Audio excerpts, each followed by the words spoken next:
أنا اسمي حسام، وعمري ما كنت أتخيل إن صورة قديمة تخليني أرجع 20 سنة ورا.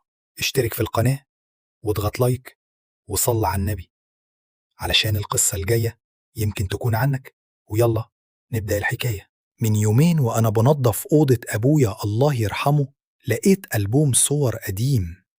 أفتح صورة ورا التانية لحد ما لقيت صورة غريبة، أنا واقف فيها بس صغير، كأني عندي 10 سنين، واقف جنب باب خشب قديم وعليه رقم 74.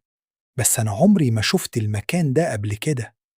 المهم فضلت مشغول بالصورة ووريتها لخالي الكبير، بص فيها وتوتر جدا وقال لي: انت عمرك ما كنت هناك، لأن ده بيت جدك اللي اتحرق من 20 سنة، وانت أصلا ما اتولدتش غير بعد الحريقة ب3 سنين. فضلت مصدوم، بس وانا بقلب الصورة لقيت مكتوب وراها بخط أبويا: ده ابني حسام، هيجيله وقت يزور بيت جده، خليه يرجع الألبوم ده في مكانه.